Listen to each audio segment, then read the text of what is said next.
Hello. Additional question number 2, page number 29. चलो everybody, it's a big problem, तो ध्यान से पढ़ो। मे भी पढ़ लोगे तो बेटर हो जाएगा। All rupees are given in lakhs. Please थोड़ा ध्यान से पढ़ना before you comment anything on this. Bolo everybody, did you find anything different in this problem? कैसा रूटीन वाला लग रहा है तुमको? फोर्थ वाला पॉइंट थोड़ा अलग है, बाकी सब ठीक है। ओके, थर्ड भी थोड़ा अलग है। थोड़ा अलग है कि पूरा बाउंसर है? ओके, ठीक है। ये similar and it is similar to which transaction may I know? थोड़ा सीरियसली करते हैं बिकॉज ये टिपिकल प्रॉब्लम है। बाउंसर जाएगा तो समझ में भी नहीं आएगा।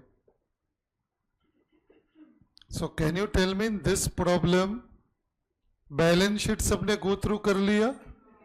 ओके, अब मैं बैलेंस शीट के नीचे एक एक इंफॉर्मेशन पढ़ रहा हूं।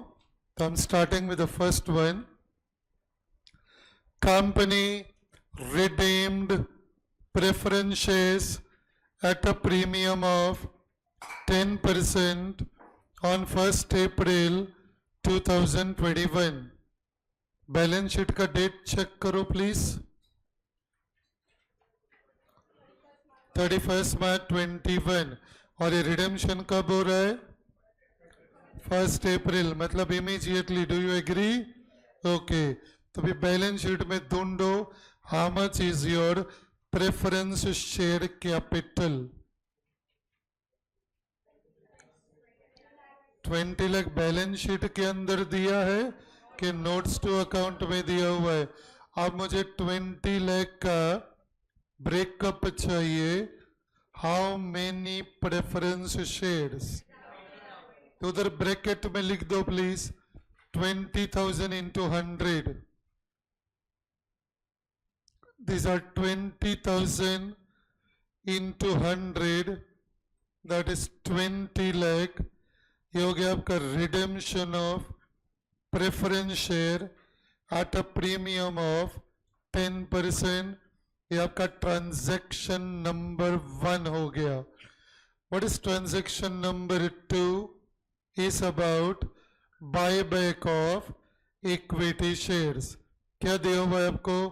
It also bought back 3 lakh equity shares of rupees 10 each at rupees 30 per share. So can you tell me please कि बैलेंस शीट के अंदर चेक करो और मुझे प्लीज बताओ there are how many equity shares all together? 10 lakhs. 10 lakh shares of rupees 10 each. 10 lakh shares of rupees 10 each. Amount कितना हो गया? 100 lakhs में रखते हैं। all are rupees in lakhs। बीच में करोड़ ने मिलियन बिलियन थोड़ा कंफ्यूजन आएगा, lakhs में ही बात करते हैं। सो यू हैव 100 lakh का इक्विटी कैपिटल जिसका ब्रेकअप है 10 lakh shares of rupees 10 each. Can you tell me out of 10 lakh shares how many equity shares are bought back?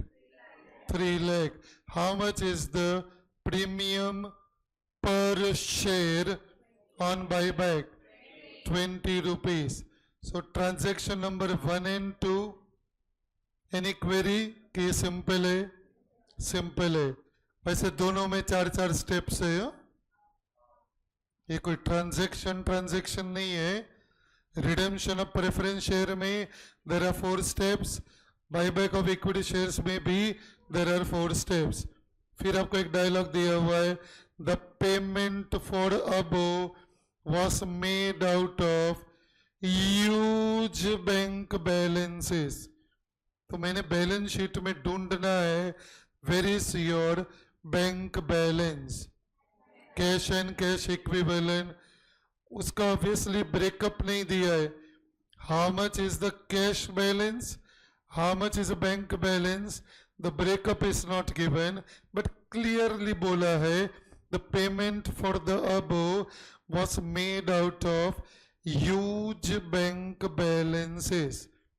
So in short, पैसे की कोई कमी नहीं है, हमारे पास सफिशिएंट बैंक बैलेंस है कि हम प्रेफरेंस शेयर को रिडीम कर सकते हैं और इक्विटी शेयर को बायबैक कर सकते हैं। तो this is basically a combined problem on two major transactions. One is called as a redemption of preference share, other is called as a buyback of equity share. 1 and 2 simple है, basic है. 3 and 4 both are typical transactions. ये 3 and 4 है ना, ये separate chapter हुआ करते थे. 3 and 4 is not an individual transaction. This is basically a chapter which was there in the old syllabus of CA Inter. उन्होंने चैप्टर सिलेबस में से हटा दिया, बट उस चैप्टर का जो कॉन्सेप्ट है वो तो एक चार्टर्ड अकाउंटेंट को पता ही होना चाहिए. सो वो 2 चैप्टर कौन से थे, I will tell you. One was called as a buyback of own debenture. खुद के कंपनी का डिबेंचर आप खुद खरीद सकते हो. That is buyback of your own company's debenture करके एक अलग चैप्टर था.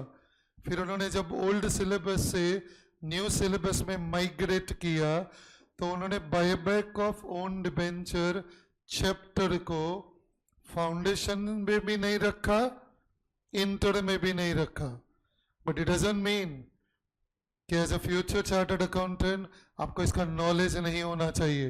वो क्या करेंगे, उस चैप्टर का कोई कॉन्सेप्ट उठा के किसी भी चैप्टर के किसी भी प्रॉब्लम में डाल देंगे, जैसे इन्होंने इसमें किया है. There is one more chapter in the old syllabus of CA Inter that is called as a ESOP accounting. कि जब भी आप एम्प्लॉइज को ESOP ऑफर करते हो, employ stock option plan, ESOP जब भी ऑफर करते हो, मतलब क्या आप एम्प्लॉय को मार्केट प्राइस में शेयर्स देते हो कि डिस्काउंट में?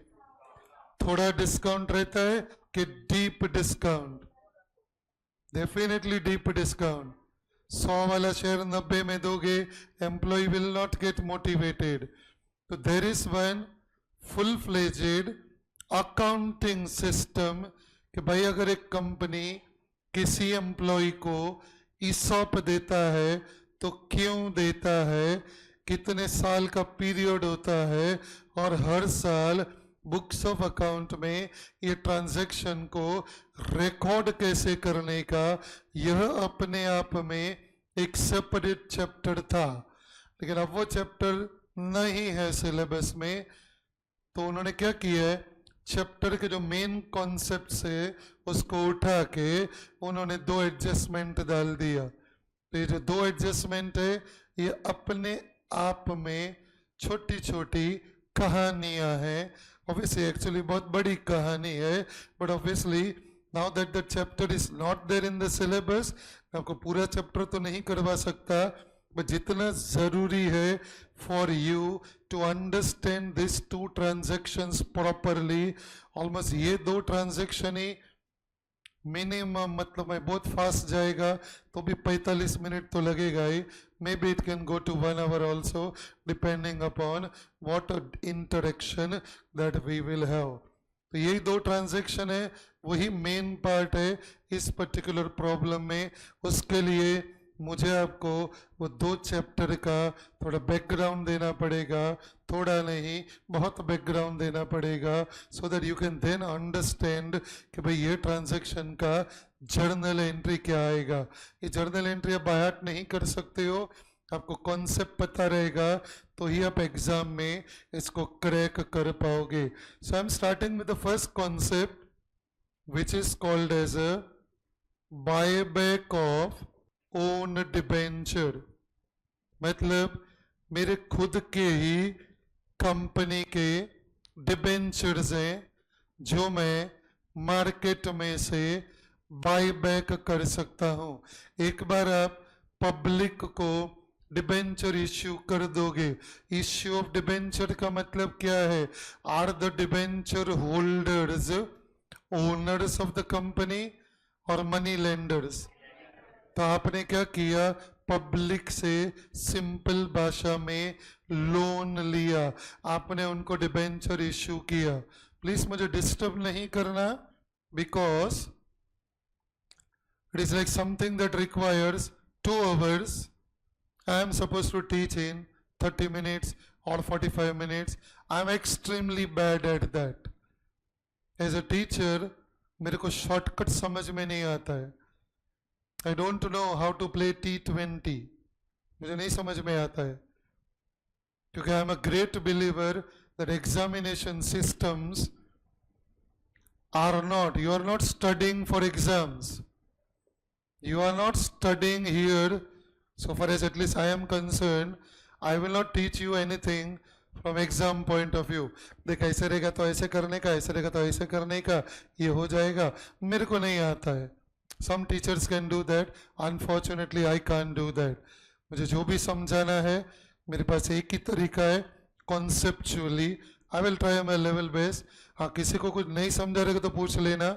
No worries with that. Time is not a problem. I can teach this 1.5 hours today and then solve the problem tomorrow. I have no problem in that. But please अच्छे से दिमाग में बिठाना. Say there is a company, जिसका balance sheet समझो मैं आपको देता हूँ on 31st March 2021. ध्यान से सुनना please. This is not easy कि ऐसे 2 मिनट में समझ में आ जाएगा। एक बार समझ में आ गया then it is easy concept, but it will take little time to understand. समझो कंपनी की बैलेंस शीट में there are 10% डिबेंचर्स। कितना डिबेंचर्स है?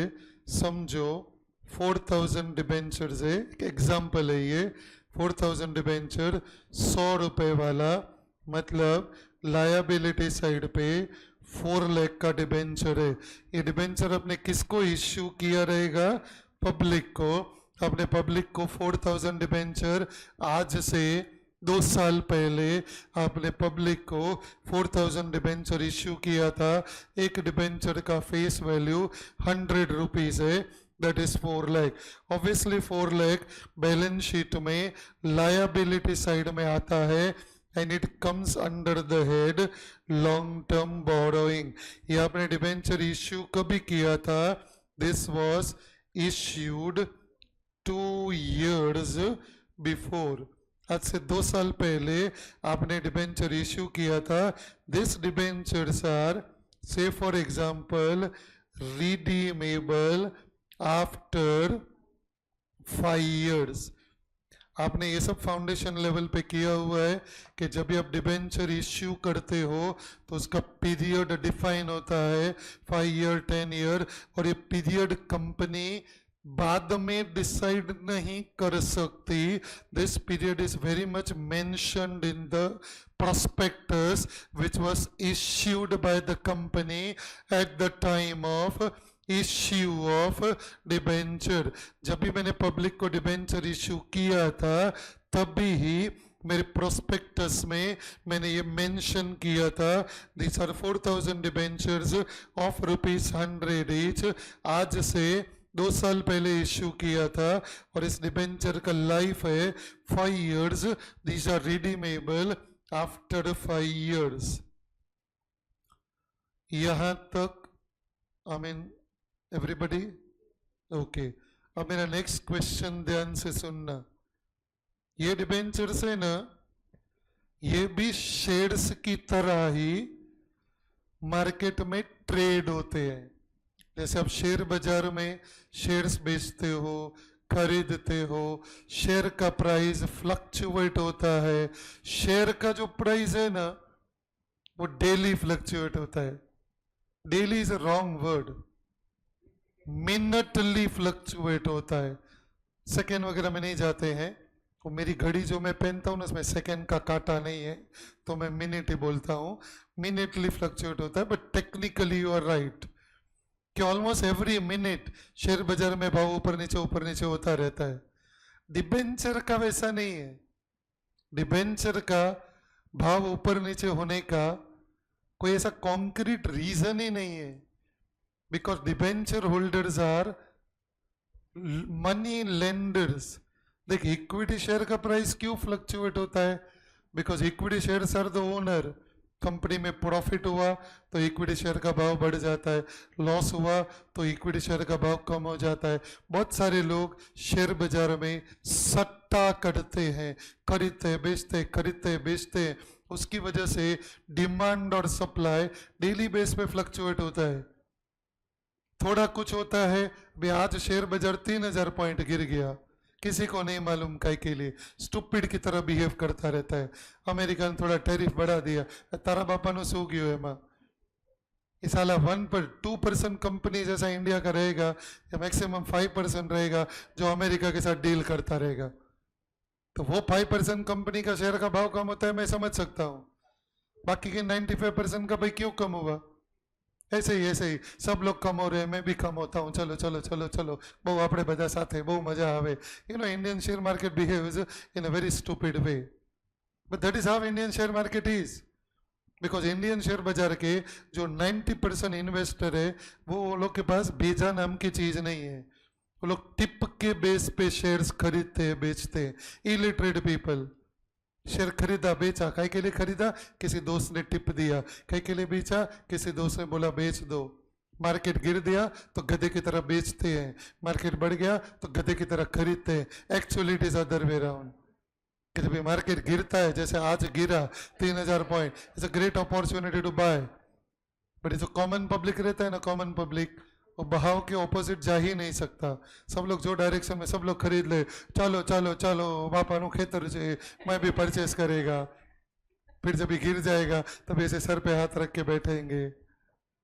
कसम से, मतलब आज ही, यू वोंट बिलीव, आज ही एक टीचर के साथ मेरा मीटिंग था सुबह 11 बजे। टीचर के साथ मीटिंग था, उसको एडवांस चाहिए था।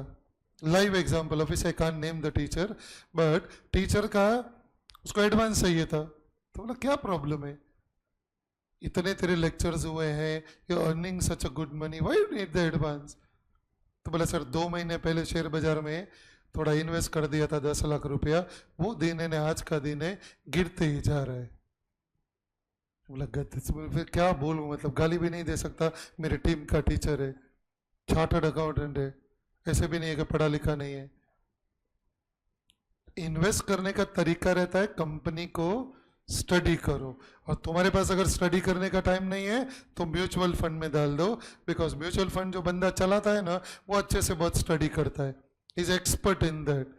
आप डायरेक्ट शेयर तभी खरीद सकते हो जब आपके पास एक तो नॉलेज रहेगा जो एक चार्टर्ड अकाउंटेंट के पास होता है, लेकिन आपके पास टाइम भी होना चाहिए कंपनी को स्टडी करने के लिए। It's not a part time job, it's very specialised and a full time job. तो शेयर का भाव है ना, what I am trying to tell you, एक ही पॉइंट आपको बताना चाहता हूं कि शेयर का भाव ऐसे almost every second every minute fluctuate होता रहता है। डिबेंचर में ऐसा नहीं है। डिबेंचर का भाव बहुत स्लो मूविंग है। 100 रुपए है ना, तो 100 रुपए का भाव 101 होने के लिए 2 महीना लगता है। 102, 105, 110, थोड़ा बहुत बढ़ेगा, थोड़ा बहुत कम होएगा। So my first question to you is why the price of the debenture fluctuates?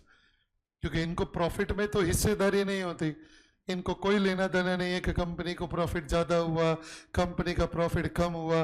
तो फिर ये जो 100 रुपये का शेयर है, इसका भाव अगर 110 होता है तो क्यों होता है, और इसका भाव अगर 95 होता है तो क्यों होता है।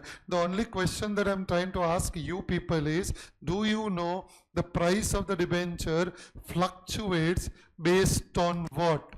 कभी अचानक डिबेंचर का डिमांड बढ़ जाता है, कभी अचानक डिबेंचर का डिमांड कम हो जाता है, कभी सप्लाई बढ़ जाता है, कभी सप्लाई कम हो जाता है। किसके साथ ये कनेक्टेड है? इंटरेस्ट रेट के साथ। क्योंकि इस कंपनी का डिबेंचर का जो इंटरेस्ट रेट है ना 10%, ये 5 साल के लिए फिक्स्ड है। अगर तेरा 5 साल का डिबेंचर है तो 5 साल में ये 10% का 10% ही रहेगा। लेकिन मार्केट का जो रेट है ना, मार्केट का, वो मार्केट का रेट फिक्स नहीं होता है। कौन चेंज करता है इंटरेस्ट का रेट? ऑटोमेटिक चेंज होता है। वो नहीं बढ़ा हूँ कसम से, मतलब इंटरेस्ट का रेट ऑटोमेटिक चेंज होता है। Very simple question I am asking. There is only one authority who has power in India to change the repo rate? RBI, exactly. Automatic change होता है। मतलब आरबीआई के ऑफिस में रात को 2 बजे एक चोर गया, बटन दबा दिया, इंटरेस्ट का रेट चेंज हो गया। अजीब नहीं लग रहा है सोचने में? ऑब्वियसली आरबीआई चेंज करता है। आरबीआई कभी इंटरेस्ट का रेट बढ़ाता है, कभी इंटरेस्ट का रेट कम करता है। Every quarter there is a monetary policy. Last quarter में 2.5 साल के बाद पहली बार उन्होंने 25 पैसा रेट कम किया, 0.25। अदरवाइज लास्ट 2 से 2.5 साल से इट इज कॉन्स्टेंट। उससे पहले जब भी कोविड आया था तभी उन्होंने इंटरेस्ट रेट बहुत कम कर दिया था। फिर कोविड गया, बाद में उन्होंने इंटरेस्ट रेट बढ़ा दिया। मतलब आरबीआई इंटरेस्ट रेट को एक हथियार की तरह यूज करता है। They will have to look at the demand of money and supply of money. समझो इन्फ्लेशन बहुत रहेगा, कांदा 100 रुपया, टमाटर 150 रुपया, आलू तो मिलेगा ही नहीं, पनीर सोने के भाव में, ऐसा कुछ भी अण सण मार्केट में इन्फ्लेशन हो गया तो आरबीआई क्या करेगा, कैसे कंट्रोल करेगा? मैं आपको बताऊं, रात को 8 बजे नरेंद्र मोदी आएगा टीवी पे, लोगों को समझाएगा कांदा क्यों नहीं खाना चाहिए, कांदे का क्या ड्रॉबैक है, उसकी वजह से कांदे का डिमांड कम हो जाएगा और उसका प्राइस कम हो जाएगा। Do you all agree with me? नहीं, वे आदमी कुछ भी कर सकता है। जो वायरस को हटाने के लिए थाली बजवा सकता है वो तो कुछ भी कर सकता है। मैजिशियन है, मैजिशियन आदमी है। पूरे इंडिया ने थाली बजाई थी, वो वायरस भी कंफ्यूज हो गया रहेगा कि मैं थाली से कैसे जाऊंगा यार। कसम से आदमी के अंदर कला है। ये टकले को कंगी बेच के आया ऐसा आदमी है। हाँ,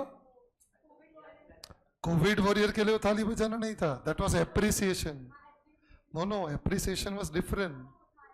कसम से वायरस भी कंफ्यूज हो गया रहेगा, उसको भी नहीं मालूम है। अच्छा ठीक है, कम बैक। अरे अरे अरे अरे 7:15 का कट ऑफ है, जाना है भिवंडी। 7:15 का कट ऑफ है एग्जैक्टली यार। I know Bhiwandi travel is very painful, I know that यार।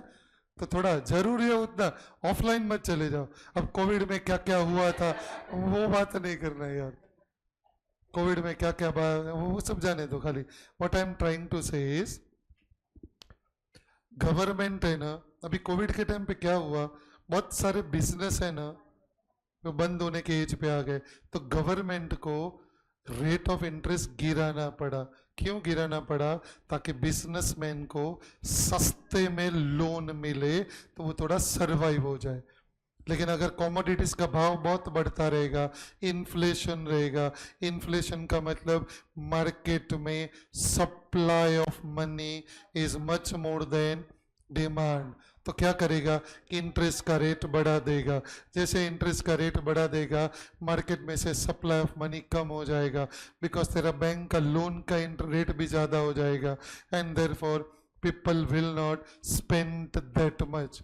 जैसे इंटरेस्ट का रेट बढ़ता है ना, मिडिल क्लास का लोन का ईएमआई बढ़ जाता है। तो मिडिल क्लास का तो कैसा सैलरी रहता है, अचानक इंटरेस्ट का रेट 50 पैसा बढ़ गया, 50 पैसा बढ़ गया तो महीने का 10,000 का EMI बढ़ गया, अचानक पूरी की पूरी फैमिली जैन हो जाएगी, कांदा खुद ब खुद बंद हो जाएगा, भाव कम हो जाएगा। परवड़ता नहीं है ना भाई, परवड़ता नहीं है।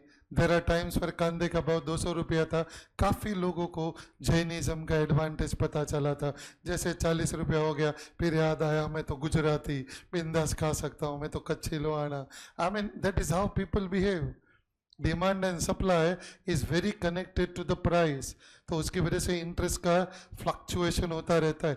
Interest fluctuation is done by RBI looking at कि भाई इकोनॉमी में इन्फ्लेशन चल रहा है, कभी ग्रोथ की ज़रूरत रहती है, कभी इकोनॉमी में समझो GDP कम हो जाता है, ग्रोथ की ज़रूरत होती है, ग्रोथ की ज़रूरत रहती है तो इंटरेस्ट का रेट कम करेंगे ताकि लोन वगैरह सस्ते में मिलेगा, तो बहुत लोग फिर रिस्क लेके लोन लेके बिजनेस आगे बढ़ाएंगे, उसकी वजह से ग्रोथ होगा, GDP बढ़ेगा, एम्प्लॉयमेंट बढ़ेगा, गवर्नमेंट का टैक्स का इनकम बढ़ेगा, blah blah blah. So in short I can talk a lot on that, but it is of no use. Right now I'm there for the only point which is very important and I want you to understand कि ये जो 10% है ना debenture का, ये 10% जो rate है ना ये 5 साल के लिए फिक्स्ड है, लेकिन RBI है ना क्वार्टरली इंटरेस्ट का रेट कम करता है। अब मुझे सोच समझ के आंसर देना, ये 100 रुपये का भाव बढ़ेगा कब? मेरे कंपनी का जो डिबेंचर है जिसका फेस वैल्यू 100 रुपया है, मार्केट में उसका डिमांड कब बढ़ेगा? डिमांड बढ़ेगा तो 100 रुपये वाला 105 हो जाएगा, 110 हो जाएगा। My question to you is in which scenario the demand for my company's debenture will increase in the market if rate of interest will be higher? Market का रेट ऑफ इंटरेस्ट लोअर रहेगा तो लोग मेरा debenture खरीदेंगे। समझो market का rate of interest 8% हो गया, लेकिन कोई मेरे कंपनी का डिबेंचर खरीदेगा उसको 10% मिलेगा, तो ऑटोमेटिकली मेरा डिबेंचर का डिमांड बढ़ जाएगा। और समझो मार्केट का रेट ऑफ इंटरेस्ट 12% हो जाएगा तो कम हो जाएगा, नहीं, सप्लाई बढ़ जाएगा, लोग बेचने आएंगे, खरीदने वाला कोई नहीं रहेगा, क्योंकि मार्केट में अगर मैं और किधर इन्वेस्ट करेगा तो I will get 12%, but in this debenture it is only 10%। तो क्या होगा मालूम है? ये जो 100 रुपये वाला डिबेंचर है ना, वो टाइम पे मेरे को 95 में मिल जाएगा, तो कंपनी क्या करेगा? 100 वाला डिबेंचर 95 में खरीद लेगा, 5 रुपये का प्रॉफिट हो जाएगा। कैसे प्रॉफिट होएगा? क्योंकि 5 साल के बाद जब मैं ये डिबेंचर को रिडीम करेगा ना, तब मेरे को 100 रुपया पे करना पड़ेगा, लेकिन आज अगर 100 वाला डिबेंचर मेरे को 95 में मिल रहा है तो मेरे को खाली 95 पे करना पड़ेगा। समझा कि नहीं? या तो कंपनी क्या करता है? कंपनी है ना, जब 100 रुपये वाला डिबेंचर बाजार में सस्ते में मिलता रहेगा ना, तो कंपनी अपनी ही कंपनी का डिबेंचर मार्केट से खरीद लेगी, फिर भाव बढ़ जाएगा ना तो बेच देगी। सट्टा कर सकती है कंपनी, डिबेंचर में अलाउड है सट्टा, इक्विटी शेयर में अलाउड नहीं है। आप खुद के कंपनी का इक्विटी शेयर बाय बैक करके वापस सेल नहीं कर सकते, that is not allowed in India, क्योंकि इक्विटी कैपिटल का जो रोटेशन है ना प्राइस का, वो बहुत हाई है, और कंपनी को तो पता ही रहता है ना कि कंपनी के अंदर क्या चल रहा है। इमेजिन करो मेरा ही कंपनी है, आई एम अ डायरेक्टर, मेरे को पता है कंपनी के अंदर क्या चल रहा है, मेरे को पता है 2 महीने के बाद हैवी लॉस आएगा, भाव गिर जाएगा, मैं बेच देगा। मेरे को पता है 2 महीने के बाद बहुत प्रॉफिट है, मेरा कंपनी बोनस शेयर देने वाला है, भाव बढ़ जाएगा, तो मैं खुद के कंपनी का शेयर्स खरीद बेच नहीं कर सकता। That is illegal in our country. Please understand, buyback of equity share can be only for its cancellation.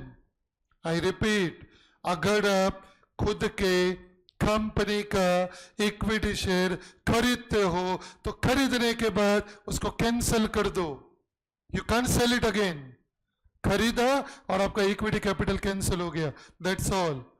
You can not held equity shares of your own company as investment. आप उसको investment की तरह नहीं रख सकते। आज खरीदा, 6 महीने के बाद बेचा।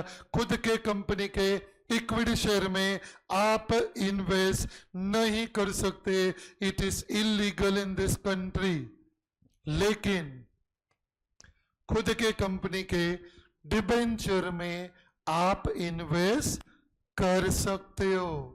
You are allowed. ऐसा नहीं कि डिबेंचर खरीदा तो उसको कैंसिल कर दो। नो, डिबेंचर खरीदो, खुद के पास रखो, और 3 साल का टाइम बाकी है, क्योंकि मैंने इश्यू 2 साल के पहले किया था, लेकिन इसका लाइफ तो 5 साल का है, और 3 साल का टाइम बाकी है। 6 महीने के बाद जब भी मार्केट में इंटरेस्ट का रेट कम हो जाएगा, मेरा डिबेंचर का डिमांड बढ़ जाएगा, डिमांड बढ़ जाएगा तो भाव बढ़ जाएगा, भाव बढ़ जाएगा तो बेच देगा। आप अपने कंपनी के डिबेंचर में ट्रेडिंग कर सकते हो, लेकिन आप अपने कंपनी के इक्विटी शेयर में ट्रेडिंग नहीं कर सकते हो, बिकॉज इक्विटी शेयर का price fluctuates with the profitability of the company, जिसका आपको नॉलेज है। बट डिबेंचर का भाव कंपनी के हिसाब से नहीं चलता। डिबेंचर का भाव आरबीआई के रेट ऑफ इंटरेस्ट के हिसाब से चलता है, जिसके ऊपर कंपनी का कोई कंट्रोल नहीं है, because of which you are allowed to buy और invest into the debentures of your own company. बोलो एनी क्वेरी? पक्का? देख, ये कंपनी ने भी वही किया है। अब तुम बैलेंस शीट देखो। बैलेंस शीट में मुझे बताओ, लायबिलिटी साइड पे डिबेंचर दिख रहा है आपको कितना? 10% डिबेंचर, दैट इज एक्स्ट्राऑर्डिनरी। कितना debentures? 4 lakh debenture of rupees. अरे किधर लिखा है कि एक डिबेंचर का फेस वैल्यू कितना है? 100 रुपया, 10 रुपया, 50 रुपया? कहीं लिखा हुआ है क्या? नहीं ना। सो मतलब डिबेंचर का वैल्यू कितना है? 4 लाख है। Do you agree? What this 4 lakh is called as which value? Book value, also called as what? Face value. ये वर्ड सुना हुआ है? हाँ।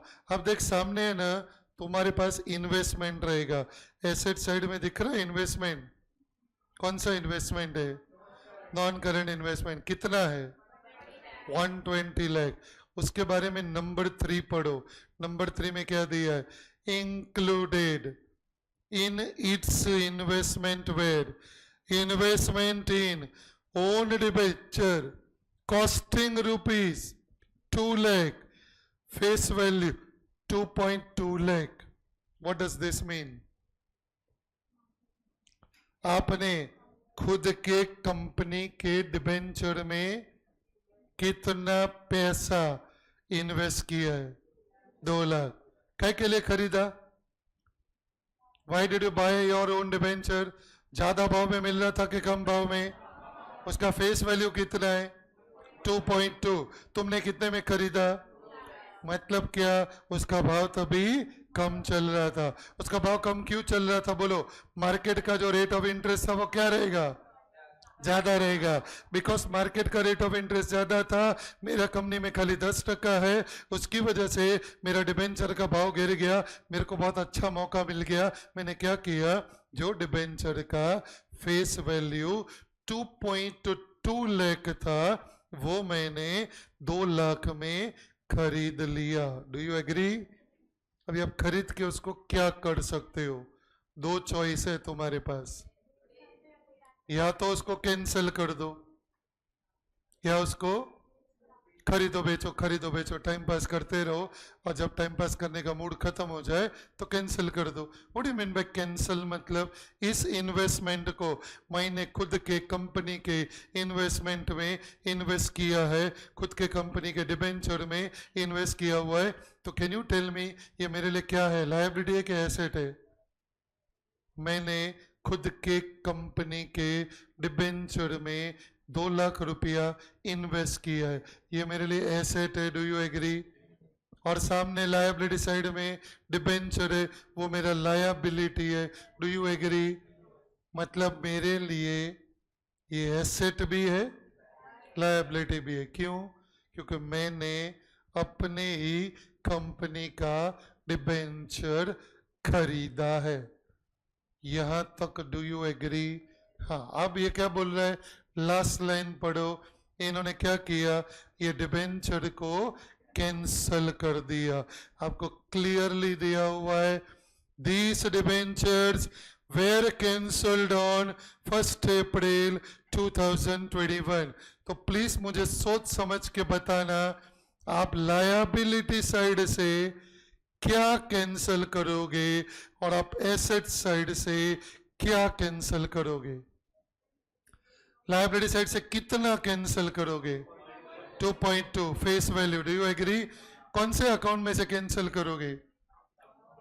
लॉन्ग टर्म बोरोइंग में एक अकाउंट है कॉल 10% डिबेंचर, उसमें से अब कितना कैंसिल करोगे? 2.2 लाख। एसेट में से क्या कैंसिल करोगे? 2 लाख। कौन से अकाउंट में से? नॉन करेंट इन्वेस्टमेंट, उसमें से 2 लाख कैंसिल करोगे। Do you agree? इस ट्रांजैक्शन में क्या आपको कोई प्रॉफिट या लॉस दिख रहा है कि नहीं? कितना? 20,000 का प्रॉफिट के लॉस। क्यों? लायबिलिटी कितना कैंसल हुआ? 2.2। एसेट कितना कैंसल हुआ? 2 लाख। क्लियरली 20,000 का प्रॉफिट हो गया। यहां तक डू यू एग्री? बस अभी लास्ट क्वेश्चन मेरा, ये जो 20,000 का प्रॉफिट है, या तो ये रेवेन्यू प्रॉफिट है, ध्यान से सुनना, प्रॉफिट या इनकम दो टाइप का रहता है, either it is revenue profit और it is capital profit. If it is revenue profit, थोड़ी देर के लिए मान लो, if it is revenue profit you will have to transfer it in profit and loss account. If it is capital profit, you may transfer that in capital reserve. So I have only last question left now. ये जो 20,000 का profit है, would you like to classify that as revenue profit? Then why? And if it is capital profit, again why? Anybody? Capital profit. Revenue profits are from day to day business transaction. ये day to day थोड़ी है, this is exceptional transaction and therefore this 20,000 profit should be treated as capital profit and such capital profit should be transferred in capital reserve. बस, तो मैंने पूरा story बता दिया। एक चीज है जो मैं नहीं बताऊंगा and that is journal entry, वो तो तुम ही बताओगे। Anybody would like to try? 10% debenture first account दिख रहा है, या तो इसको डेबिट करने का है या तो इसको क्रेडिट करने का है। कॉइन उड़ाओ, किंग आया तो डेबिट। तो क्यों डेबिट करोगे? क्योंकि क्रेडिट बैलेंस है तो डेबिट क्यों करोगे? काम करने का है, कैंसिल करने का है तो डेबिट करोगे। Write down. क्या हो गया? राइट डाउन मतलब जर्नल में, जर्नल ड्रॉ करो और लिखो। और किधर लिखोगे?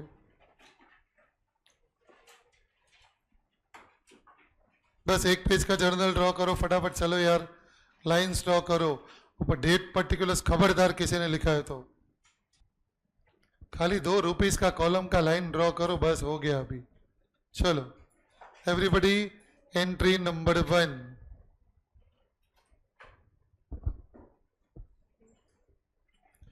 This is by the way step number 2। Anybody by? Sundry other transaction. मैं डायरेक्टली स्टेप 2 से क्यों स्टार्ट कर रहा हूं? बिकॉज स्टेप नंबर 1 तो है ही नहीं, क्योंकि ये ऑलरेडी फुल्ली पेड अप है। स्टेप नंबर 1 है अगर पार्टली पेड अप रहेगा तो उसको फुल्ली पेड अप में कन्वर्ट करो, लेकिन आपका प्रेफरेंस शेयर वो भी फुल्ली पेड है, आपका इक्विटी शेयर वो भी फुल्ली पेड है, तो स्टेप नंबर 1 आएगा ही नहीं। ये तुम्हारा स्टेप नंबर 2 है। बोलो everybody, which account would you like to debit? 10% debentures account. So write down please, 10% debentures account debit. ये जर्नल के ऊपर लिख दो रुपीस इन लैक्स, जैसे क्वेश्चन में लिखा हुआ है। हाँ, अभी सोच समझ के आंसर देना, देयर इज नो हरी। बोलो 10% डिबेंचर अकाउंट के सामने अमाउंट क्या आएगा? 2.20, क्योंकि अब डिबेंचर में से उसका फेस वैल्यू कैंसल करोगे तो इट इज 2.20। ओके, चलो अब प्लीज सोचो आराम से, मुझे बताओ और एक चीज कैंसल करनी पड़ेगी, which is that non current investment. अच्छा, तो मुझे अगर उसको लिखो नहीं ना तुम लोग, you will always feel I am slow, I will always feel you are fast. मतलब you jump to the conclusion very fast. And I'm very embarrassingly slow sometimes, but I love it. कौन से account को cancel करना है? Non current investment. Cancel करने के लिए आप उसको क्या करोगे? क्रेडिट। सो क्रेडिट में लिखो 2। हाँ, अभी इस अकाउंट को मुझे प्रॉपर नेम देना है। The name is 2 investment in own debenture account. So write down everybody, 2 investment in own debenture account. खुद के ही कंपनी के डिबेंचर को ओन डिबेंचर बोलते हैं। So investment in own debenture account. बताइए, इसमें से 2.00 figures are in lakhs, so write 2.00। अब मेरे को किसी ने 11th स्टैंडर्ड में बोला था कि भाई डबल एंट्री सिस्टम में भाई डेबिट और क्रेडिट सेम होना चाहिए। इसमें तो सेम नहीं है। ये आप 2 लाख पूरा लिख रहे हो, ये क्या कर रहे हो आप? 2 लाख पूरा लिखा है, 2.20 लिखा है कि 2,20,000? तो 0 मिलेगा बच्चा एग्जाम में, बिकॉज ये क्वेश्चन में रुपीस इन लैक्स है। ये 12 मार्क का प्रॉब्लम का तेरे को 0 देगा examiner. If this company is maintaining rupees in lakh, you can't add 50। Disaster है ये, very dangerous. If it is rupees in lakh, you have to write rupees in lakh. Cut किया कि मैं आके करूं? पक्का 2.20 लिखा? ऐसा सब नहीं करो ना यार प्लीज। ऐसे तो मेरे को दिख गया, नहीं दिखा रहता तो एग्जाम में भी यही करके आ जाती। ऊपर लिखे कि रुपीस इन लैक्स, वो लिखा, और उसके बाद 2,20,000 लिखा। मतलब तेरे को मालूम है 220 लाख हो गया, 220 lakh. I don't know what to explain. I hope you understand. हाँ, बोलो। So gap कितना है?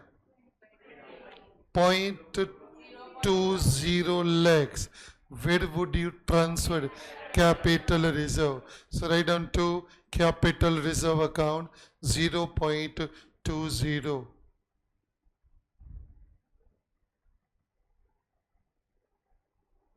आपका क्रेडिट का फिगर मुझे क्यों नहीं दिख रहा है इन्वेस्टमेंट के सामने? तो मेरा नंबर बढ़ गया एक्चुअली।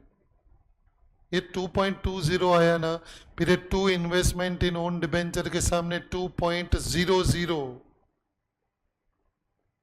अरे ये 2.00 है, क्या कंफ्यूजन है मुझे बताओ, मैं क्लियर करूं।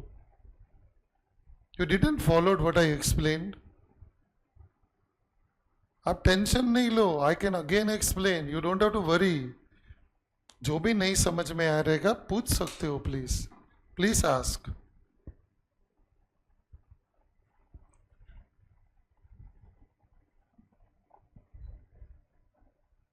समझा? तो फिर आप इन्वेस्टमेंट के सामने 2.20 क्यों लिख रहे हो? बिकॉज इन्वेस्टमेंट का cost is only 2 lakh, debenture का face value is 2.2, so 2 capital reserve के सामने कितना आया एवरीबॉडी? 0.20। ठीक है, चलो ये हो गया एक चैप्टर खत्म, दूसरा चालू करता हूं, ESOP accounting.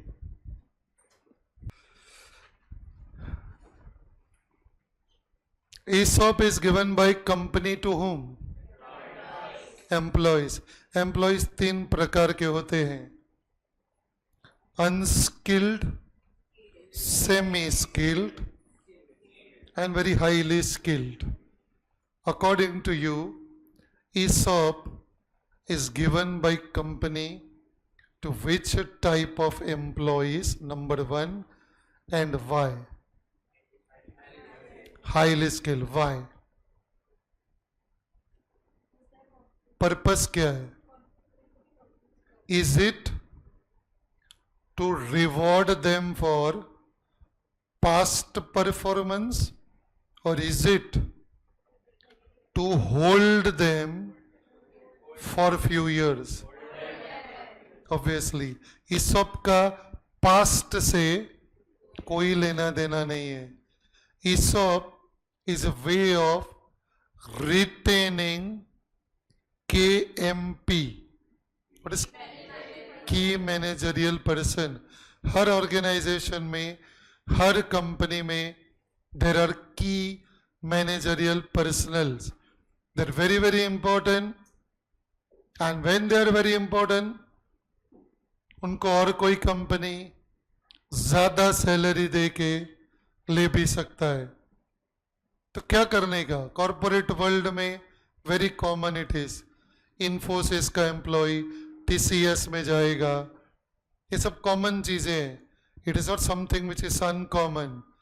Employees of that level who are CFO of the company, who are CEO of the company, they are very valuable resource. Company को नहीं चाहिए कि ये जो वैल्यूएबल रिसोर्स है ये और किसी कंपनी को ज्वाइन कर ले, इसको थोड़ा बहुत सैलरी बढ़ा के देंगे तो सामने वाला और ज्यादा सैलरी ऑफर करेगा. This kind of people doesn't stay in the organisation for more salary. They want wealth creation, and wealth creation can happen when you offer them ESOP. Now what do you mean by offer them ESOP? Offer them ESOP मतलब क्या आप उसको आज की तारीख में shares दे रहे हो कि नहीं दे रहे हो? बिल्कुल नहीं दे रहे. आज शेयर से देगा, शेयर खरीदेगा, कल बाजार में बेचेगा, परसों दूसरा कंपनी ज्वाइन कर लेगा. मैं शेयर्स नहीं दे सकता बेटा उसको. शेयर्स दिया ना, आज शेयर्स खरीदेगा, कल शेयर बाजार में बेच देगा, परसों पता चला वुड हैव जॉइंड एल्सवेयर. मेरा पर्पस ESOP देने का है फ्यूचर में 3 साल 4 साल तक 5 साल तक उसको कंपनी में बाइंड करके रखने का. कैसे? Let me explain you through one simple example. ये थोड़ा टिपिकल है, कोशिश करना, मैं भी पूरी कोशिश करेगा. So listen to me very carefully. For example, face value per share is 10 rupee. Market price per share as on today is say 150 rupees. I am granting ESOP granted to a key employee at a price of 70 rupees. 70 rupees is the price at which I am offering ESOP. Now this could be 1 lakh ESOP. What do you mean by 1 lakh ESOP? मतलब simple भाषा में 1 lakh shares. मैं आपको जो example दे रहा हूं एक share का दे रहा हूं, so that you understand concept properly. My job is to explain you the concept, but obviously this ESOP will be hundreds and thousands of shares given as a ESOP. एक share का, वापस बोल रहा हूं, एक शेयर का face value है 10 रुपया, उसका शेयर बाजार में भाव चल रहा है 150 रुपया। अभी जो 150 रुपये का भाव है ये 2022 में चल रहा है। For example, on a particular day in the year 2022 एक शेयर का भाव 150 रुपया चल रहा है। मैंने ईसॉप क्या भाव में ऑफर किया? 70 रुपये में, बट ये ईसॉप में इसको देगा 2025 में। There is a period of 3 years। 3 साल के बाद I am committing in writing to that employee कि I will give you 1 lakh ESOP at pre-decided price of 70 rupee per share exactly 3 years from now.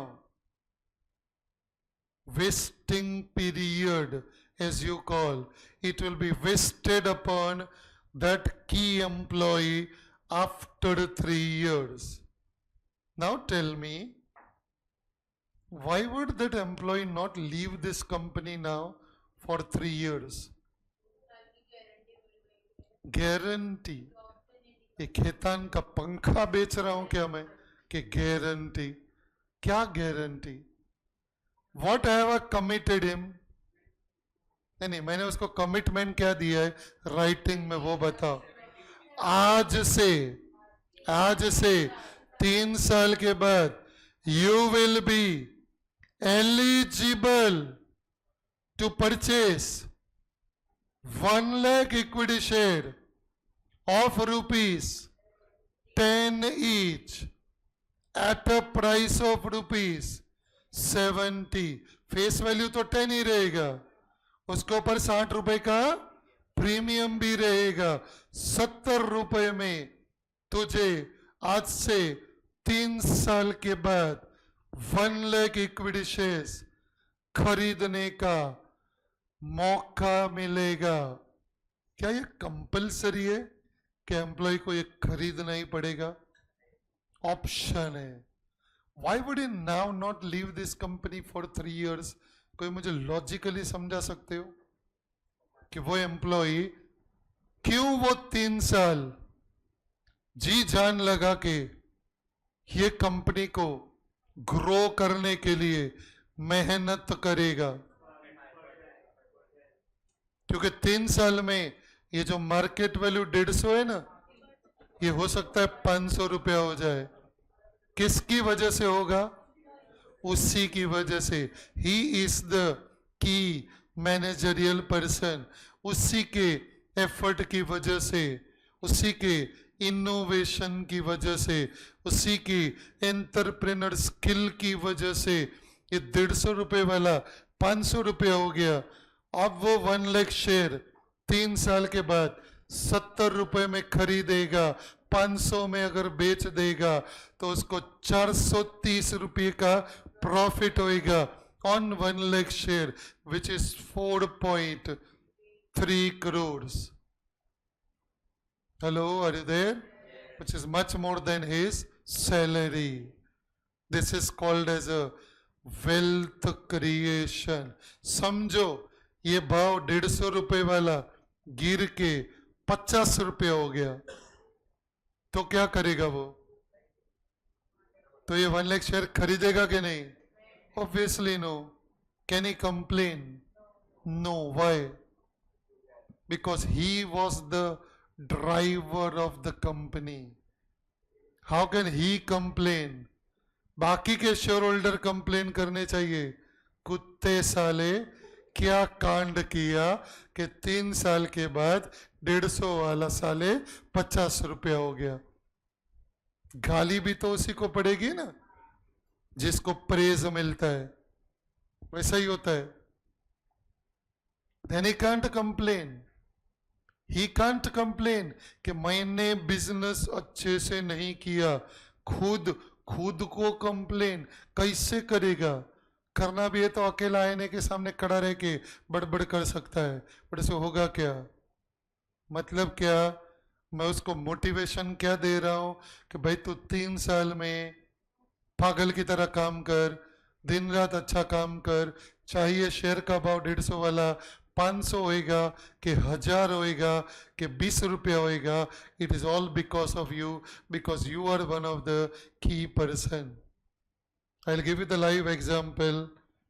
वो Twitter करके company था, Tesla करके company है, Twitter का नाम चेंज हुआ है, बहुत अजीब नाम है।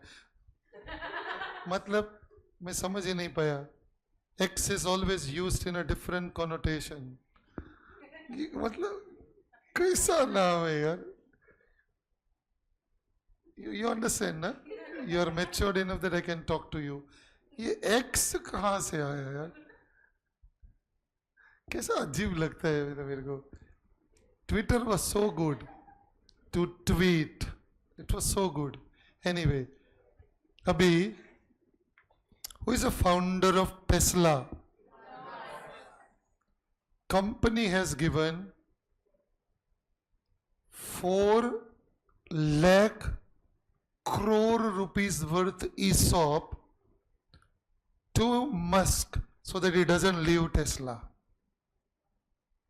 Though he is a founder, but कल अगर वो कंपनी छोड़ के और कोई कंपनी ज्वाइन कर लिया तो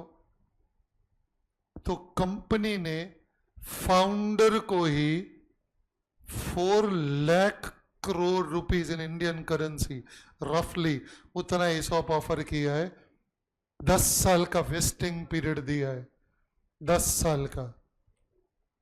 4 lakh crore is more than GDP of Sri Lanka, more than GDP of Bangladesh, I think more than Pakistan. Country के GDP से ज्यादा एक इंसान को ESOP मिला है। क्या खोपड़ी रहेगा, क्या खोपड़ी रहेगा? देख, कोई कुछ भी बोले, बंदे में दिमाग तो बहुत खतरनाक रहेगा। वो जो क्रिएट करता है, I mean nobody can create. He creates lot of Musk also, that is separate. सच्ची ना, प्रोनाउंस ही नहीं कर पाता मैं। वो कैसे नाम याद रखता रहेगा, कौन सी वाली से कौन सा है, कैसे याद रखता रहेगा? Must be so confusing. But बंदे में दिमाग तो गजब का है। एक्सक्यूज मी, तो ये एक एग्जाम्पल है, ऐसे बहुत सारे एग्जाम्पल है आपको कॉर्पोरेट वर्ल्ड में। Excuse me, so when you all will join corporate world you will come across so many such example. तो ये हो गया ESOP का एक छोटा सा स्टोरी दिमाग में बैठेगा तो ये अकाउंटिंग ट्रीटमेंट के बारे में मैं बात कर सकता हूं।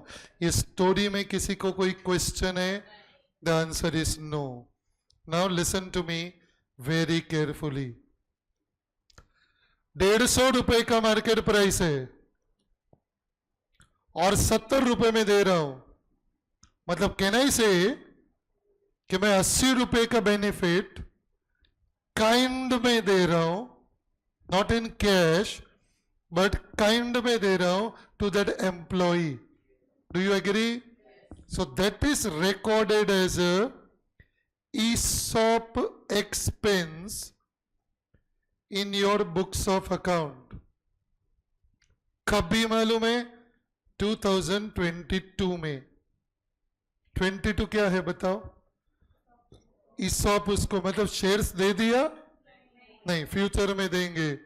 वो time in 2022 the difference between the current market price and the ESOP grant price, current market price in this example is 150. ESOPs are committed at a price of 70. इसका अकाउंटिंग आता है ESOP expense account debit 80 rupees. Why ESOP expense account? is debited as 80 rupees. और ये जो ESOP expense है ना, debit, this will go under the head employee benefit expenses in your PL statement. In fact अपन ने जो सम सॉल्व किया था एक सम में था, तो वो जो एक सम है उसका नंबर भी एक ही है, दैट इज क्वेश्चन नंबर 1, जो मैंने ये बैच में 2 बार पढ़ाया है. ESOP expense account, ESOP expense करके एक एक्सपेंस अकाउंट डेबिट होता है by this 80 rupees. What is this 80 rupees? The current market price is 150 rupees and ESOPs are committed at a price of 70.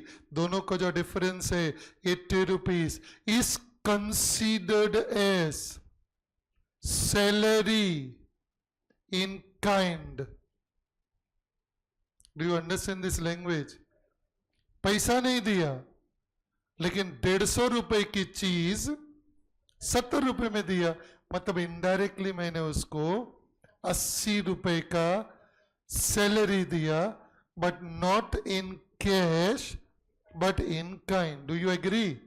तो ये 80 रुपया भी मुझे एक्सपेंस की तरह मेरे बुक्स में रिकॉर्ड करना है.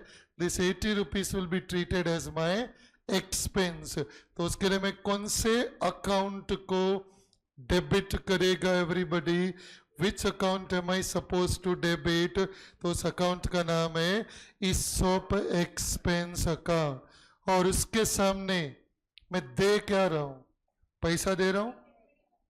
नहीं, पैसा दे रहा हूं. से यस और नो. मतलब can I write to cash और bank? No. Am I giving them equity shares today? No. तो मैं इक्विटी कैपिटल भी नहीं लिख सकता, सिक्योरिटी प्रीमियम भी नहीं ले सकता, क्योंकि मैंने अभी तक इक्विटी शेयर इश्यू नहीं किया. जब भी मैं इक्विटी शेयर इश्यू करेगा तो आई can say 2 equity capital 2 security premium, but I have not given any equity shares as on today. What I give him today? I give, no, this is not share warrant.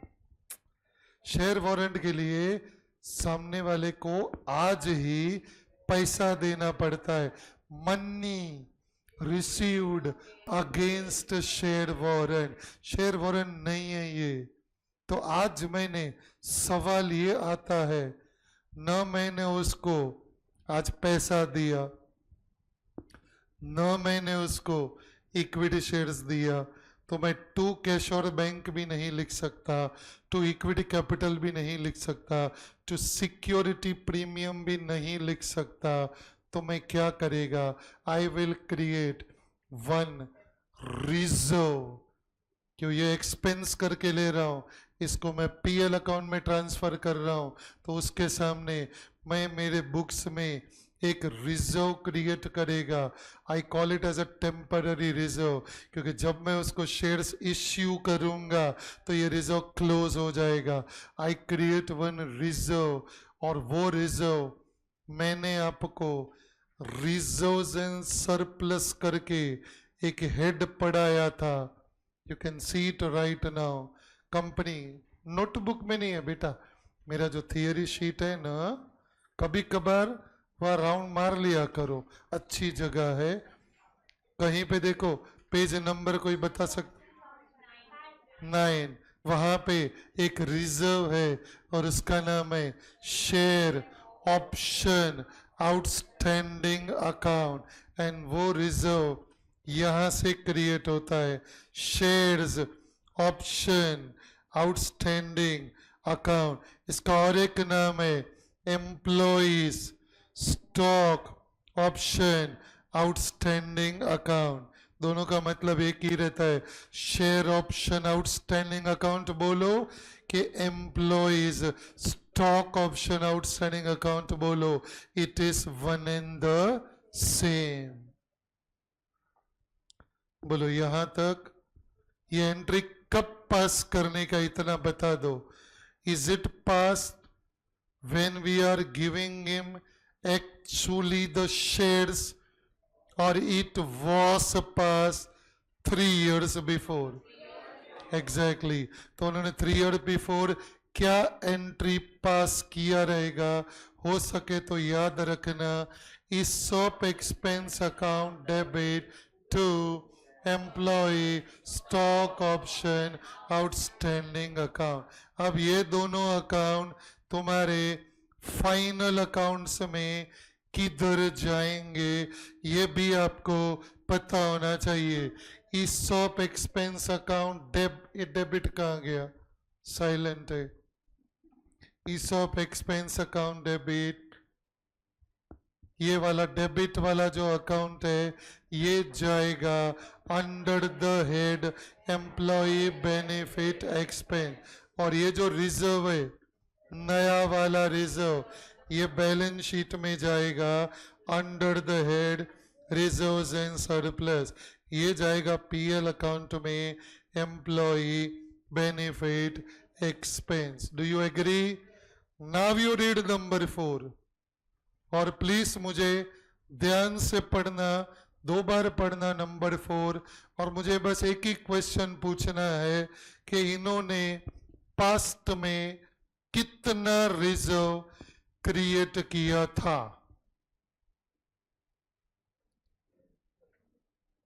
Exact amount चाहिए, ध्यान से पढ़ोगे आपको पक्का 20 lakhs, 10 lakh is the correct answer.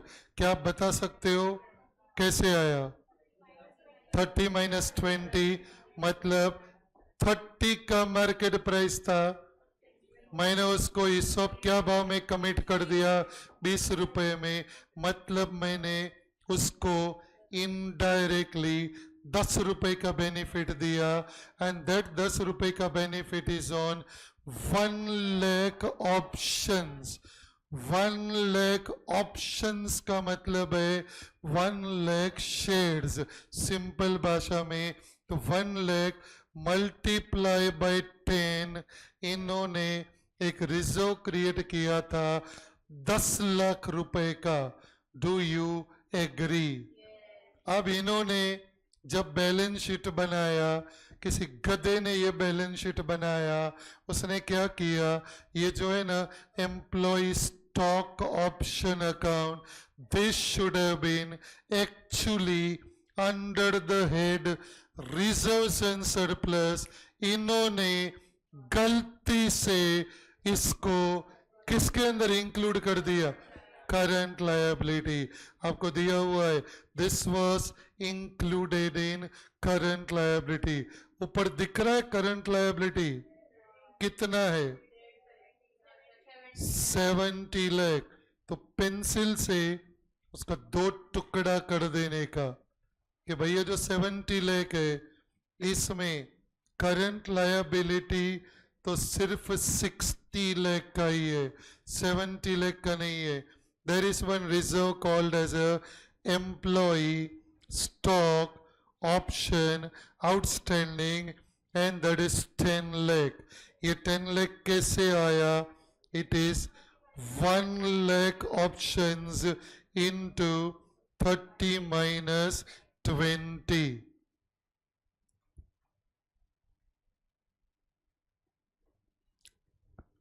बोलो यहां तक everybody clear है? मतलब ये रिजर्व इन्होंने क्रिएट कब किया रहेगा? ये जो 10 लाख का रिजर्व है ना, ये 10 लाख का रिजर्व इन्होंने क्रिएट कब किया रहेगा? अभी क्रिएट किया कि पहले? पहले। Do you agree? पहले उन्होंने कौन से अकाउंट को डेबिट किया रहेगा? ESOP expense. वो ESOP एक्सपेंस अकाउंट क्यों बैलेंस शीट में नहीं है? ESOP एक्सपेंस देखो वो तो P&L में चला गया, वो थोड़ी बैलेंस शीट में आएगा। वो जो ESOP एक्सपेंस अकाउंट डेबिट है यह ऑलरेडी उसी साल के PL में चला गया under the head employee benefit expense. और जो अकाउंट आपने क्रेडिट किया था, कौन सा अकाउंट आपने क्रेडिट किया था? ये वाला एम्प्लॉय स्टॉक ऑप्शन। ये रिजर्व्स एंड सरप्लस की जगह पे गलती से इन्होंने करंट लायबिलिटी में ऐड कर दिया। यहां तक का स्टोरी दिमाग में बैठा है पक्का? ठीक है। अब 3 साल के बाद की स्टोरी पे आता हूं। अभी तक जो आपको एक्सप्लेन किया ना कि 2022 में क्या एंट्री पास किया, अभी अपन आ जाते हैं 2025 में। क्या होने वाला है 2025 में, ये आपको दिया हुआ है। देखो नेक्स्ट लाइन क्या दिया है। On 1st April 2021, employees exercised their options for 50,000 shares. What do you mean by employees exercised their option? मतलब उन्होंने शेयर्स लिया कि नहीं लिया? लिया। एक्चुअली हमने कितने शेयर्स ऑफर किए थे? 1 लाख। अब ये जो 1 लाख है जरूरी नहीं है ये किसी एक ही एम्प्लॉय को दिया रहेगा। May be there are 2-3 people, 2-3 employees, सबको मिला के अपन ने 1 लाख शेयर्स ऑफर किया था। क्या पूरा का पूरा 1 लाख उन्होंने एक्सरसाइज किया? नो। क्यों 50,000 किया? मे बी बाकी का 50,000 और 3 साल के बाद रहेगा। वो स्टेगर्ड तरीके से होता है, वो गाजर दिखाना पड़ता है हर बार। एक गाजर दिखाना पड़ता है, समझते हो कि नहीं? एग्जैक्टली। सो दैट पर्सन 3 साल काम किया, 50,000 शेयर्स मिला, और 3 साल काम करेगा और 50,000 मिलेगा। So he will be motivated to work out of the way for another 3 years। तो आज की तारीख में एम्प्लॉय ने सिर्फ 50,000 शेयर्स के लिए कंपनी के पास से पैसा दिया, शेयर्स लिया। ये फ्री वाला शेयर्स नहीं है। हेलो, ये दिवाली का बोनस नहीं है, ये फ्री वाला शेयर्स नहीं है। तो उनको 50,000 शेयर पे अभी आप खाली सोच समझ के मेरे को बताना। ये बहुत क्रिटिकल एंट्री है, आपको लिखना नहीं है, पहले आप समझ लेना। सोच समझ के प्लीज बताइए। एम्प्लॉय ने 50,000 शेयर्स का ऑप्शन एक्सरसाइज किया। सो आपको इसका एक जर्नल एंट्री फ्रेम करना है। 50,000 शेयर्स के लिए एम्प्लॉय ने अप्लाई किया, शेयर्स ले लिया। In short, can you frame the journal entry in the books of company? अपन एक एक करके अकाउंट उठाएंगे। बोलो, पहला अकाउंट तो बहुत सिंपल है, बैंक अकाउंट। एग्जैक्टली, ये थोड़ी फ्री वाले शेयर्स हैं। So it will be bank account debit. कितने शेयर्स के लिए अप्लाई किया? 50,000 शेयर्स के लिए। एक शेयर के पीछे कितना पैसा दिया उसने? 20 रुपीस दिया। मतलब कंपनी को 10 लाख रुपया मिला। Do you agree? ओके। अब मुझे बताओ, ये जो 50,000 शेयर्स है उसका एक्चुअली वैल्यू तभी कितना था? 30 रुपीस था। मैंने 30 वाला उसको 20 में दिया, मतलब इनडायरेक्टली बाकी का 10 का बेनिफिट मैंने उसको काइंड में दे दिया। Do you agree? मतलब for me which account which I created at that time temporarily, which I need to now cancel on this 50,000 shares. Employee stock option outstanding account. This will be cancelled not on full 1 lakh share.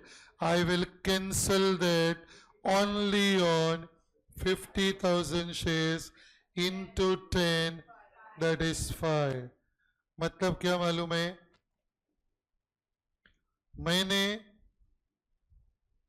लिया 30 रुपया। Indirectly सोचने का तरीका बताता हूं।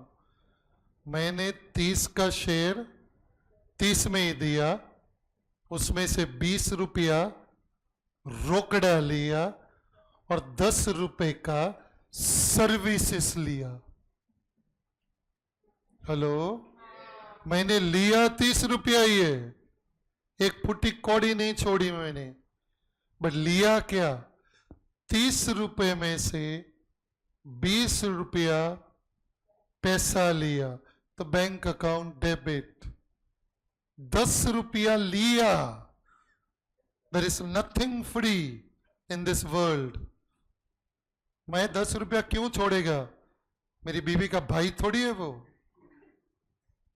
उधर तो पूरा 30 छोड़ना पड़ता है। मतलब वो मेरा कोई रिलेटिव थोड़ी है कि मैं 10 रुपया छोड़ देगा। There is nothing free in this world. Accounting logically होना चाहिए। मैंने उसको 30 का चीज 20 में नहीं दिया, मां कसम। मैंने उससे 20 रुपया रोकड़ा लिया और 10 रुपए का सर्विस लिया। वो 10 रुपए के लिए मैं ऑलरेडी ईसॉप एक्सपेंस अकाउंट को पहले ही डेबिट कर चुका हूं और पहले उसको पीएल में ट्रांसफर कर चुका हूं। उसकी जगह पे मैंने एक टेम्पररी रिजर्व क्रिएट किया था जिसको आज मैंने डेबिट कर दिया। विच मीन्स मैंने ये शेयर एम्प्लॉय को कितने में दिया? That is only question that I have. 30 rupees, not 20 rupees. Is this part clear to you? Yes. तो अब बताओ, अगर मैंने उसको 30 में दिया तो उसका फेस वैल्यू कितना है? चेक करो और बताओ। 10 रुपया। तो अब आप ही मेरे को बता दो। 2 में 2 अकाउंट आएंगे। फर्स्ट अकाउंट कौन सा? Equity share capital account. 50,000 share का फेस वैल्यू है 10 रुपया, 5 rupees. What is the next? Security premium. Now this is very crucial. On 50,000 share, can you please tell me I have collected how much premium per share? 20 rupees. 10 rupees रोकड़ा लिया, बाकी 10 rupees का services लिया तो 20 रुपया ही है। सो into 20 rupees and that is 10.00. Hello, did you follow? Last question to wind up this theory. Is your employee stock option outstanding account fully cancelled or no? कितना बच गया? 5 लाख। पहले कितना था? तो 5 लाख बच्चा के क्यों रखा? क्योंकि उसने एक्सरसाइज नहीं किया। अब और एक पॉइंट बताता हूं, मेरे से रहा नहीं जा रहा है, जो ये प्रॉब्लम में नहीं है, पर नेक्स्ट स्टेप समझो। बाकी का 50,000 है ना, उन्होंने अपना ऑप्शन एक्सरसाइज नहीं किया, जॉब छोड़ के चले गए। पॉसिबल कि नॉट पॉसिबल? जॉब छोड़ के चले गए तो निकल ही लिए। Possible, nothing to be sentimental about. छोड़ गया बेचारा, so it's okay. So what to do now? What to do now with remaining 5 lakh which is there in this account? क्योंकि एम्प्लॉय जॉब छोड़ के चला गया, डेथ हो गया, रिटायर हो गया, पागल हो गया, उसके वाली छोड़ के चली गई, ये हिमालय चला गया, सब पॉसिबल है। तो बताओ इस अकाउंट का आप क्या करोगे? क्योंकि अभी अकाउंट रख के कोई मतलब ही नहीं है। ये अकाउंट में कब तक रखेगा मालूम है? जब तक there is a possibility that employee will exercise the option. अब तो मेरे को पता है कि ये एक्सरसाइज करने वाला ही नहीं है, तो मैं क्या करूं? इसका मतलब क्या हुआ मालूम है? मैंने 5 लाख रुपया एक्सपेंस में ज्यादा ले लिया। Do you agree? तो उसकी वजह से मेरा प्रॉफिट 5 लाख से कम हो गया। ऑब्वियसली वो टाइम पे मुझे पता नहीं था कि इस उम्र में निकल लेगा, लेकिन निकल लिया। अब मैं क्या करूं बोलो? इसका जो बाकी का जो 5 लाख है, अगर आपको ये प्रॉब्लम में दिया है, एक्सरसाइज द ऑप्शन। समझो एग्जाम में ऐसा बोला, didn't exercise the option, he decided not to exercise the option for remaining 50,000 share. ऐसा अगर दिया रहेगा तो भी आपको इस अकाउंट को क्लोज तो करना ही पड़ेगा, बाकी का 5 लाख आपको क्लोज तो करना ही पड़ेगा। Anybody can frame the entry for remaining 5 lakh. Which account debit? Employee stock option account debit, remaining 5 lakh। ये अरे हमसे तुम्हारा जितना मैं फास्ट होता ना, तो मतलब क्या बोलूं, मेरे को इतना फास्ट जमता नहीं है। डेबिट के ऊपर पहले फोकस करो। डेबिट में किसी को कोई क्वेरी है? नहीं है। Employee stock option outstanding account debit 5 lakh. अब मुझे 5 लाख क्रेडिट करना है। आई एम वेरी टेम्पटेड, मुझसे रहा नहीं जा रहा है। I am very tempted to credit that to profit and loss account. Why will I credit that to profit and loss account? क्योंकि 3 साल पहले मैंने ईसॉप एक्सपेंस में 5 लाख ज्यादा डेबिट किया था, जिसकी वजह से वो 5 लाख एम्प्लॉय बेनिफिट करके पीएल में गया था, जिसकी वजह से उस साल का मेरा प्रॉफिट 5 लाख से कम हो गया था। तो मुझे प्रॉफिट को 5 लाख से बढ़ाना है। So I am very tempted to credit profit and loss account. But if I credit profit and loss account of current year, तो मेरा current year का profit 5 लाख से बढ़ जाएगा, whereas this is prior period item. I can't increase current year का profit by 5 lakh. Therefore, I have to control my temptation. I can't credit profit and loss account, and therefore I have to credit a reserve called as general reserve. Hello, तुम लोग ऐसा foundation में भी करते थे? कब करते थे मैं बताता हूं। I will remind you, I will remind you, I will try to remind you. Let me be very realistic. तुमको एक चैप्टर था, ध्यान से सुनना, तुमको एक चैप्टर था रिडेम्पशन ऑफ डिबेंचर्स। उसमें आप एक रिजर्व क्रिएट करते थे, डीआरआर। उसका एंट्री क्या था मैं बताऊं? Profit and loss account debit to DRR account. लेकिन एंड में जब डीआरआर को क्लोज करना है तो आप वापस उसको प्रॉफिट एंड लॉस में नहीं डालते थे, जनरल रिजर्व में डालते थे। Same reason. ये अलग बात है, उस उम्र में तुम ऐसा सब पूछते नहीं हो, ना तुम्हारा टीचर बताता है, ना तुम पूछते हो। लेकिन पूछना चाहिए कि सर डीआरआर क्रिएट किया था प्रॉफिट एंड लॉस में से, मतलब उसकी मम्मी का नाम है profit and loss, then why he belongs to his wife? Why the world is like that? अच्छा ठीक है, नहीं समझा, जाने दो। क्या? आई नो, मैंने तो पढ़ाया था। मैं तो एक एक पॉइंट 11th रहेगा तो भी जो डिटेल में जाता हूँ, यू नो दैट। या you learn 11th standard, so you know that. मेरे को तो ये अकाउंट्स में रट्टा करने का ना समझ में ही नहीं आता है भाई। Anyway, everybody followed? चलो, so write down this entry. Copy करना है कॉपी कर लो। ऑब्वियसली ना, कॉपी थोड़ी करना है, आपको खुद से वो एंट्री बनाना है। पक्का बायट हो गया, वेरी श्योर अबाउट इट। चलो, this time they have exercise the option for 50,000 shares. बोलो everybody, which account debit? Bank account debit. Please write down bank account debit. Bracket में क्या आएगा बताइए? 50,000 shares multiply by 20 rupees per share, और amount लिखते time पे 10.00। Be very careful, पूरा 10 लाख मत लिख देना। बोलो अभी और एक अकाउंट कौन सा डेबिट करूं? एम्प्लॉय स्टॉक ऑप्शन आउटस्टैंडिंग पढ़ लेने का, देखो उसका नाम दिया हुआ है एडजस्टमेंट नंबर 4 में, जो नाम दिया हुआ है वही लिखना है आपको, इक्विटी स्टॉक ऑप्शन आउटस्टैंडिंग, उधर से कॉपी करो, it is not employees, it is equity, equity stock option outstanding account.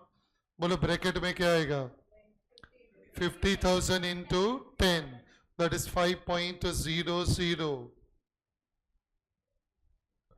बोलो उसके बाद क्या आएगा, 2 equity share capital account, 2 equity share capital account, that is how much please,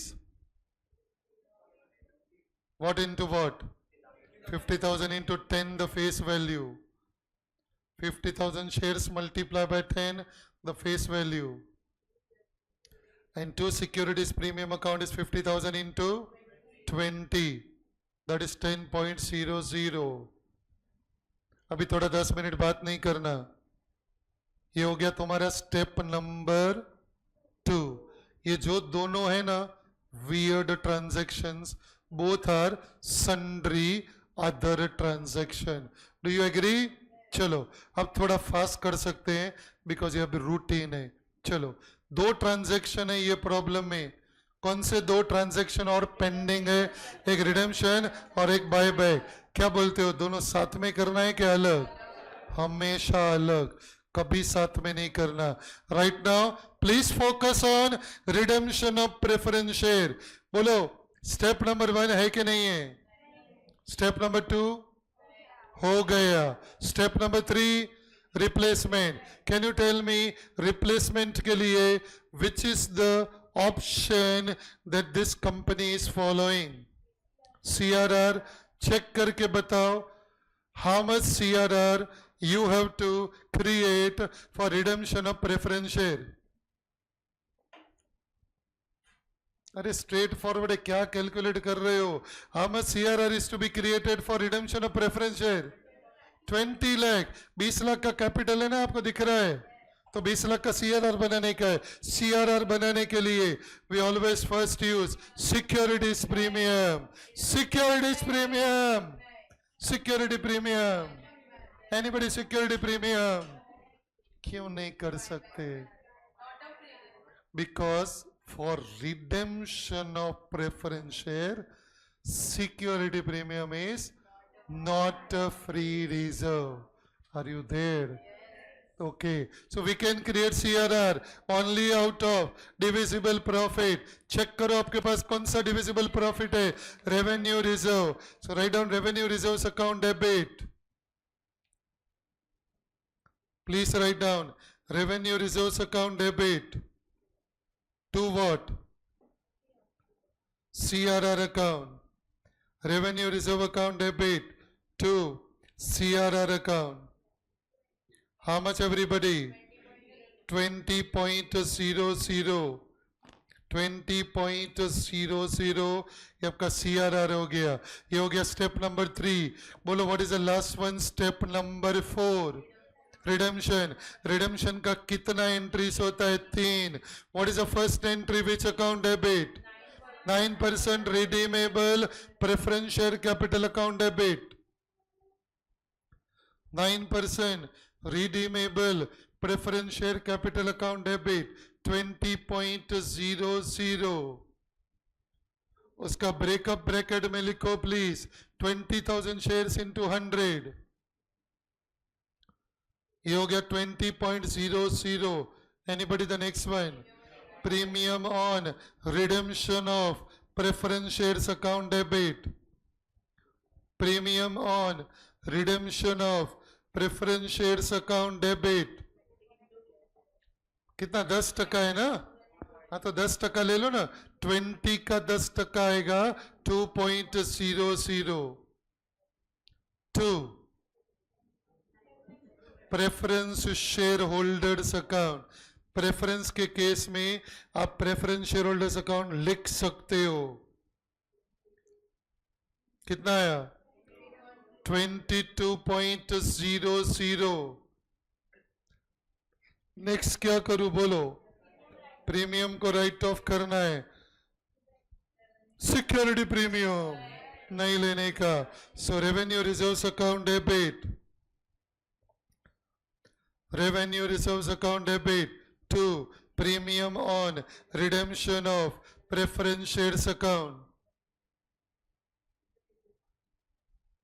How much please?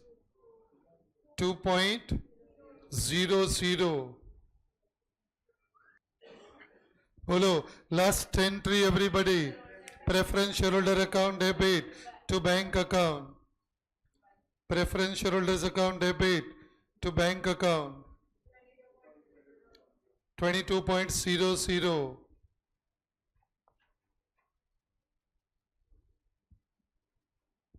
We'll continue. Yeah? Yes, because 7:15 is my cutoff. कल हो जाएगा. Tomorrow this chapter will be over. Yeah? आज जो करवाया अच्छे से revise करना. Tomorrow this chapter will be done.